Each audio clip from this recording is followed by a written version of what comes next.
Assalamualaikum warahmatullahi wabarakatuh. Selamat pagi anak-anak, semoga tetap sehat selalu ya. Nah, anak-anak, sebelum memulai pembelajaran hari ini, ada baiknya kita berdoa menurut agama dan kepercayaan kita masing-masing. Berdoa dimulai. Berdoa selesai. Nah, selanjutnya anak-anak, Ibu akan mengingatkan jangan lupa mengisi presensi kehadiran di Google Classroom pada saat akhir kelas ya. Oke, selanjutnya hari ini kita akan memulai pembelajaran di bab baru yakni metabolisme. Minggu lalu kita sudah mempelajari tentang pertumbuhan dan perkembangan. Nah, metabolisme. Pada saat mendengar kata metabolisme, pasti kalian akan terpikirkan mengenai kerja tubuh, bukan? Ya, benar sekali. Jadi, pada saat tubuh melakukan aktivitas apapun itu, dia membutuhkan sebuah energi. Nah, ketika kalian berolahraga, berlari, kalian membutuhkan energi yang besar, bukan? Nah, dari mana sih asal energi tersebut? Energi tersebut berasal dari asupan makanan yang kalian makan, baik itu karbohidrat, protein, lemak, vitamin, dan mineral yang berasal dari tumbuhan-tumbuhan dan juga daging-daging serta olahan lainnya. Nah, ketika kalian mengunyah nasi di dalam mulut dan diproses di dalam sistem pencernaan, hal tersebut mengalami tahapan-tahapan yang berbeda, bukan? Nah, nasi yang kalian kunyah sedemikian rupa akan menghasilkan rasa apa? Ya, benar, rasa manis. Nah, rasa manis tersebut disebabkan salah satu zat, yakni enzim. Apa sih enzim itu? Bagaimana sih cara kerjanya? Apa sih ciri-cirinya? Serta apa sih faktor-faktor yang mempengaruhi cara kerja dari si enzim? Dan juga apakah sama setiap enzim yang berada pada tubuh makhluk hidup? Pertanyaan-pertanyaan tadi akan kita jawab pada pembelajaran hari ini. Nah, selanjutnya Ibu akan menyebutkan tujuan pembelajaran kita pada hari ini. Yang pertama, siswa mampu menjelaskan pengertian metabolisme. Yang kedua, siswa mampu mengidentifikasi ciri-ciri enzim. Yang ketiga, siswa mampu menjelaskan fungsi enzim dalam metabolisme. Dan yang terakhir, siswa mampu menjelaskan faktor-faktor yang mempengaruhi kerja enzim. Mari kita mulai pembelajaran hari ini. Jangan lupa perhatikan penjelasan Ibu hari ini ya. Berikut ini adalah PPT dari materi yang Ibu akan jelaskan hari ini, yakni metabolisme. Nah, anak-anak bisa membuka buku paketnya, di mana bab metabolisme ini ternyata materinya cukup padat ya. Kita akan mempelajari reaksi katabolisme dan reaksi anabolisme serta turunan-turunannya apa saja. Namun, sebelum kita membahas lebih lanjut mengenai hal tersebut, kita harus tahu dulu nih, apa itu metabolisme dan apa itu enzim. Kenapa enzim? Karena enzim inilah yang membantu kerja dari metabolisme. Jadi, apa itu metabolisme? Metabolisme adalah sebuah reaksi kimia. Namun, metabolisme ini secara keseluruhan itu apa ya? Nah, metabolisme ini berasal dari bahasa Yunani, yakni metabole. Artinya perubahan. Jadi, metabolisme itu adalah semua reaksi kimia yang terjadi di dalam tubuh makhluk hidup. Nah, apa kaitannya perubahan dengan reaksi kimia? Jadi, reaksi kimia yang terjadi di dalam tubuh kita ini akan merubah menjadi zat-zat yang berfungsi untuk tubuh kita. Nah, itulah yang dinamakan metabolisme. Nah, di dalam tubuh kita ini ada banyak kan reaksi-reaksi kimia, mulai dari perubahan zat-zat makanan, perombakan, dan juga pembentukan. Nah, inilah yang dirubah oleh metabolisme di dalam tubuh kita. Oleh sebab itu, metabolisme dibagi menjadi dua, yaitu katabolisme dan anabolisme. anabolisme. Katabolisme dan anabolisme ini memiliki perbedaan, di mana katabolisme merupakan reaksi pemecahan, sedangkan anabolisme adalah reaksi pembentukan. Nah, diingat-ingat ya, ini katabolisme, pemecahan. Anabolisme adalah pembentukan, di mana katabolisme itu dibagi menjadi dua. Yang pertama itu respirasi aerob dan yang kedua respirasi anaerob. Respirasi aerob adalah respirasi yang membutuhkan oksigen. Sedangkan respirasi anaerob adalah respirasi yang tidak membutuhkan bantuan oksigen. Di mana respirasi anaerob dikenal dengan fermentasi, baik itu fermentasi alkohol dan juga fermentasi asam laktat. Nah, respirasi ini kan contohnya itu adalah pernapasan. Jadi, ketika kita mengambil oksigen di udara, oksigen masuk ke dalam tubuh, lalu perannya oksigen di dalam tubuh itu untuk apa? Ternyata oksigen juga berperan dalam pemecahan glukosa dengan bantuan oksigen sendiri. Nah, bagaimana caranya? Itu melalui sistem pencernaan, di mana ketika kamu makan nasi berupa karbohidrat, nasi tersebut menuju seluruh pencernaan kamu dan dia sudah menjadi bagian-bagian yang kecil, sudah diserap oleh usus halus, sudah diserap oleh darah, lalu dia dibawa ke sel-sel ke seluruh tubuh. Nah, di saat itulah oksigen berperan untuk membantu pemecahan glukosa tadi. Nah, sedangkan anabolisme ini adalah reaksi pembentukan, di mana yang dibentuk itu adalah molekul-molekul kompleks dari molekul sederhana. Dan reaksi ini biasanya dilakukan oleh tumbuh-tumbuhan, bakteri, dan juga fungi. Nah, anabolisme dibagi menjadi tiga. Yang pertama itu fotosintesis, fotorespirasi, dan kemosintesis. Kita tahu kan kalau fotosintesis itu reaksi pembentukan energi dengan bantuan cahaya matahari. Nah, oke, sekarang kita tarik kesimpulannya. Jadi, metabolisme ini terbagi menjadi dua, yakni katabolisme dan anabolisme. Katabolisme adalah reaksi pemecahan molekul kompleks menjadi sederhana, sedangkan anabolisme adalah pembentukan molekul kompleks dari molekul yang sederhana. Nah, tapi tadi kita tahu kan definisi metabolisme itu adalah semua reaksi kimia yang terjadi di dalam tubuh makhluk hidup. Nah, reaksi kimia di dalam tubuh makhluk hidup ini memerlukan bantuan ataupun dia membutuhkan bantuan berupa enzim. Nah, itulah yang akan kita pelajari hari ini. Apa itu enzim? Apa definisi enzim? Enzim merupakan senyawa atau zat kimia yang ada di tubuh makhluk hidup yang dibutuhkan untuk mempercepat jalannya reaksi.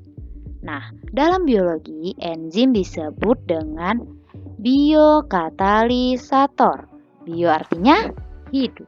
Katalisator artinya mempercepat jalannya sebuah reaksi. Jadi di sini fungsi dari enzim itu adalah mempercepat jalannya reaksi dalam tubuh makhluk hidup. Oleh sebab itulah semua reaksi metabolisme membutuhkan enzim. Nah, jadi udah tahu nih definisi enzim. Kita harus tahu lagi nih karakteristik enzim itu bagaimana. Nah, yang pertama, enzim itu bekerja dengan mempercepat reaksi dengan memperkecil energi aktivasi. Apa itu mempercepat reaksi dengan memperkecil energi aktivasi? Mungkin anak-anak bingung. Nah, akan Ibu jelaskan ya.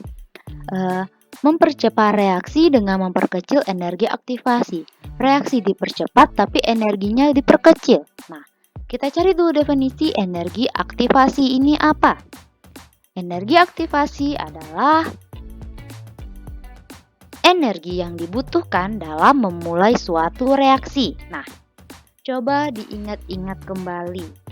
Kalau misalnya memulai sesuatu atau apapun yang ingin kalian lakukan pada hari itu, niat ataupun kita sebut niat ini adalah energi yang kalian butuhkan itu sangat-sangat besar, bukan? Atau maksudnya niat tersebut paling susah. Bayangnya gini deh, hari ini kita masuk jam 8, tapi kalian baru bangun jam setengah 8.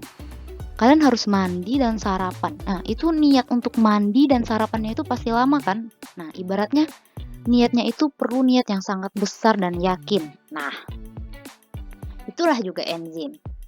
Contoh lain, mobil kalian mogok nih di jalan. Kalian cuma sendiri. Kalian dorong mobilnya, nggak jalan kan? Kalian telepon teman-teman, terus teman-teman datang bantu dorongin mobilnya jalan bukan? Jalan dong. Nah, gitu dia. Kenapa dia bisa jalan mobil? Karena dibantu oleh teman-teman. Artinya, ketika teman-teman kalian datang membantu, energi yang digunakan untuk mendorong mobilnya itu dibagi-bagi. Si A energinya 10, si B energinya 10, si C energinya 10. Nah, karena energinya dibagi-bagi, tapi orangnya ramai, artinya energinya bisa jadi 100 bukan? Nah, gitulah juga kerja enzim. Jadi, enzim ini dipercepat dengan diperkecil energi aktivasinya. Mengerti? Kalau tidak mengerti, boleh ditanyakan ya. Nah, selanjutnya itu tersusun atas protein atau dikenal dengan apoenzim yang diaktifkan oleh gugus prostetik atau aktivator berupa zat organik ataupun zat anorganik. Nah, jadi enzim itu kalau sudah aktif namanya itu holoenzim. Nih, holoenzim. Tapi kalau belum aktif itu namanya zimogen.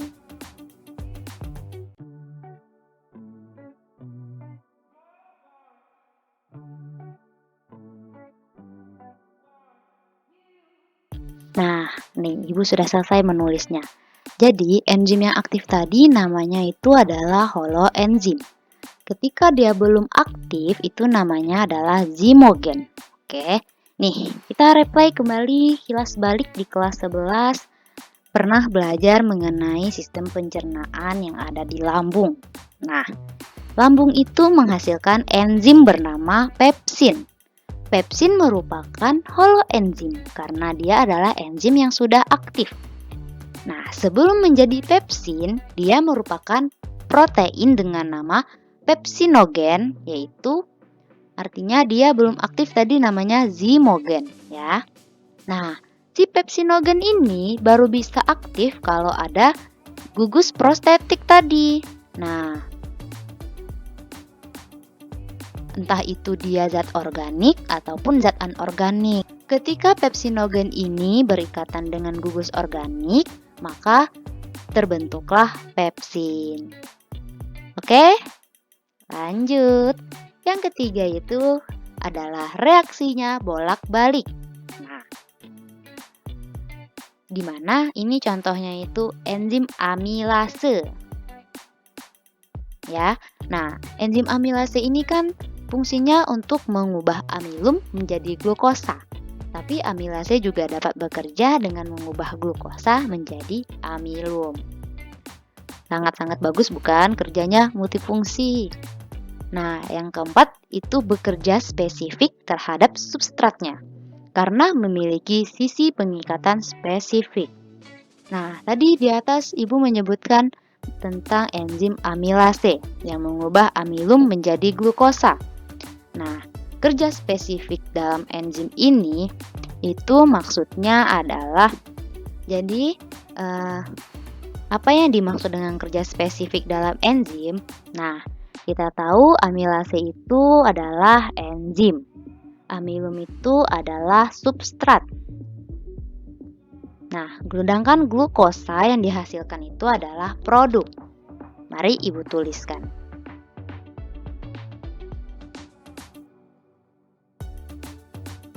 Nah, ini dia. Amilase itu adalah enzim, amilum itu adalah substrat, sedangkan glukosa adalah produknya. Nah, enzim amilase ini cuma mau berikatan sama amilum, tidak bisa dia berikatan sama protein ataupun sama lipid. Kenapa? Karena protein punya enzimnya sendiri, yakni protase. Lipid punya enzimnya sendiri, yakni lipase. Nah, maka dari itu, amilase ini cuma mau berikatan sama amilum. Itulah namanya pengikatan dengan sifat yang spesifik. Nah, yang baru saja ibu ungkapkan ini atau ibu beri ketahu ini adalah salah satu bentuk dari teori kunci gembok. Nah, jadi tadi ada enzim yang cuma mau berikatan dengan substrat tertentunya. Itulah yang dinamakan sisi pengikatan spesifik. Jadi kalau dia nggak sama dengan substratnya, dia tuh nggak mau berikatan. Sisi aktifnya ini nggak bakal nerima. Nah, itu dia artinya menolak gitu. Nah, dimana teori kunci gembok ini mempunyai sisi aktif yang cenderung kaku. Tapi tidak semua enzim yang demikian ya. Ada enzim yang juga memiliki sisi aktif yang lebih fleksibel. Namanya teori kecocokan induksi. Jadi sisi aktif enzimnya ini bisa menyesuaikan bentuk substratnya. Nah, atau dia menerima bentuk substratnya tuh seperti apa aja. Paham anak-anak? Oke. Pinter ya. Selanjutnya kita masuk ke faktor-faktor yang mempengaruhi kerja enzim. Yang pertama itu adalah suhu. Nah, sebelumnya kita tahu nih, tadi membahas enzim, kan? Jadi kita harus tahu juga nih faktor-faktornya. Nah, karena enzim ini tersusun atas protein, tadi kan sudah disebutkan dia tersusun dari apoenzim. Nah, jadi sifat-sifatnya enzim ini sama dengan protein, salah satunya di suhu ini. Jadi kalau misalnya enzim itu terlalu panas, maka enzim akan denaturasi. Nah, apa itu denaturasi? Denaturasi itu adalah kerusakan, di mana yang rusak itu dalam enzim adalah struktur enzim tersebut, sehingga enzimnya tidak bisa aktif kembali. Nah, kalau terlalu dingin bagaimana? Kalau terlalu dingin, enzim akan non-aktif. Jadi, ketika dibawa ke suhu ruangan kembali, enzim akan aktif. Tapi kalau terlalu tinggi atau melebihi dari suhu optimumnya, nah enzim makin lama makin ke bawah nih. Seperti grafiknya, maka itu namanya denaturasi. Berapa suhu optimum enzim? Suhu optimum enzim itu sekitar 37 sampai dengan 39 atau 40 derajat Celcius ya. Nah, selanjutnya itu adalah pH. Nah, sama seperti suhu dan juga pH itu juga mempengaruhi faktor kerja enzim, di mana setiap enzim itu mempunyai pH optimum masing-masing. Jadi, masing-masing enzim itu punya pH-nya. Nggak bisa dia dimasukin ke pH asam, nggak bisa dia dimasukkan pH basa, tapi dia punya pH tersendiri. Nah, di mana di sini contohnya itu ada pepsin yang dihasilkan oleh lambung berat dan dalam keadaan asam. Itu makanya pepsin disebut juga enzim yang bekerja dalam pH asam. Lalu ada amilase yang berada di rongga mulut, di mana dia bekerja dalam pH netral. Nah, dia dihasilkan oleh pankreas. Pankreasnya bekerja, lalu dia bekerja di duodenum. Hasilnya NaHCO3. Nah, oleh sebab itu lipase termasuk pH basa. Nah, yang ketiga itu adalah konsentrasi enzim dan substrat. Jadi, semakin banyak enzim dan substrat, maka semakin cepat reaksi yang berjalan. Namun, ada titik jenuhnya. Jadi, ketika enzim dan substrat sampai ke titik jenuh, maka reaksi itu akan melambat. Jadi, kalau reaksinya tuh awalnya seperti ini, terus dia sampai ini di garis titik jenuhnya, maka dia nanti bakalan jadi lambat gitu. Makanya ada batas di mana enzim tidak boleh melewati titik jenuh. Nah, selanjutnya itu adalah faktor yang keempat, inhibitor. Inhibitor ini merupakan sesuatu yang menghambat kerja enzim. Kenapa dia memperhambat? Nah, dapat dilihat di sini ada dua inhibitor. Yang pertama, inhibitor kompetitif dan non-kompetitif. Inhibitor kompetitif ini adalah inhibitor yang bersaing dengan substratnya. Nah, atau bahasa sederhananya, dia menyerupai substrat aslinya. Nah, jadi contohnya itu di sini adalah seperti gambar ini. Nah, jadi seharusnya reaksi enzim itu kan berikatan dengan substrat lalu menghasilkan sebuah produk. Namun ketika inhibitor kompetitif ini datang, dia akan menyerupai substrat aslinya. Nah, jadi ketika dia berikatan dengan enzim, maka dia tidak bisa menghasilkan produk karena dia bukan substrat yang sebenarnya, sehingga substrat aslinya tidak bisa masuk. Nah, contohnya itu dalam enzim itu adalah asam alonat, di mana dia menyerupai asam suksinat. Nah, lanjut inhibitor non-kompetitif. Inhibitor ini dia tidak menyerupai substrat, tapi dia merusak sisi lain, sisi aktif enzim yang lain. Nah, lihat ini di bawah, dia merusak sisi aktif yang lain. Nah, jadi ketika dia merusak, dia masuk menyekat sisi aktif enzim, maka dia akan merusak sisi aktif enzim yang sebenarnya, berubah bentuknya menjadi tidak seperti asal, di mana di sini menjadi cekungan. Nah, sehingga substrat tidak bisa masuk ke dalam sisi aktif enzim. Nah, maka tidak terbentuklah produk. Oke? Anak-anak, bagaimana? Sudah paham penjelasannya? Kita tarik sumerinya dulu ya, atau kesimpulannya. Jadi di sini kita mempelajari tentang metabolisme yang terbagi menjadi dua. Iya, ada katabolisme dan anabolisme yang masing-masing berbeda, yaitu sebagai pemecahan reaksi dan juga pembentukan reaksi. Nah, di mana enzim memiliki beberapa karakteristik, yaitu mempercepat reaksi dengan memperkecil energi aktivasi, lalu dia tersusun atas protein dan reaksinya bolak-balik, serta enzim dipengaruhi oleh beberapa faktor, suhu, pH, konsentrasi, dan juga inhibitor. Nah, dari semua yang sudah dijelaskan, apakah ada pertanyaan? Oke, baik ya. Sepertinya sudah paham-paham semua.